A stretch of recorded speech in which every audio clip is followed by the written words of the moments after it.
Hello everyone, আজকের ক্লাসে তোমাদের সকলকে স্বাগত জানাই। আজকে আমি বাংলা থেকে সংস্কৃত অনুবাদ কিভাবে করতে হয় তা আমি বলবো।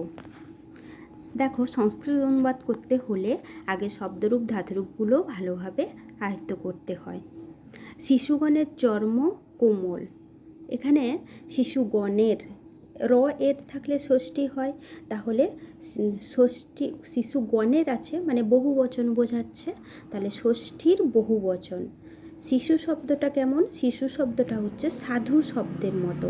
সাধু শব্দ তোমরা পড়েছ, সাধু হচ্ছে হস্যৌকারান্ত পুংলিঙ্গ শব্দ। তাহলে সাধু শব্দের ষষ্ঠীর বহুবচনে হয় সাধুনাং, আর শিশু শব্দের ষষ্ঠীর বহুবচনে হবে শিশুনাং। এখানে দীর্ঘকার হবে, হস্যৌকারান্ত শব্দ কিন্তু ষষ্ঠীর বহুবচনে দীর্ঘস্বর হয়।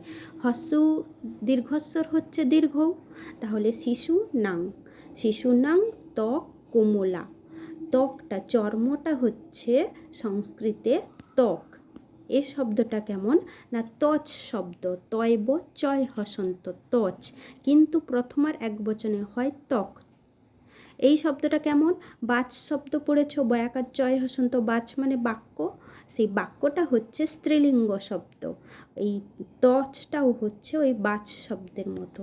তাহলে প্রথমার এক বচনে হয় ত্বক, ত্বচটা হচ্ছে স্ত্রীলিঙ্গ শব্দ, তাই তার বিশেষণটাও হবে স্ত্রীলিঙ্গ, তাই কোমলা হয়েছে লতা শব্দের মতো। শিশুনাং ত্বক কোমলা। আমার এই ভিডিওটি যদি তোমাদের ভালো লাগে তাহলে আমার চ্যানেলটিকে সাবস্ক্রাইব করবে, আর অবশ্যই একটা লাইক করে দেবে। লাইক করে দিলে ভিডিও করতে ভালো লাগে। তারপরে দেখো, শিশুদের কথা মধুর, বললাম শিশুনাং। কথা হচ্ছে ওই বাচ শব্দ, স্ত্রীলিঙ্গ শব্দ, বাচ মধুরা।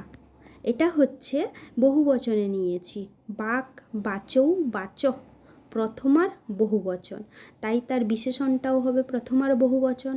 মধুরা মধু, লতা লতে লতা, মধুরা মধুরে মধুরা, এইভাবে হয়েছে। এই কথার প্রয়োজন কি? এটা দেখো, কারক থেকে বাক্যটা করতে গেলে কারকের প্রয়োজন হবে।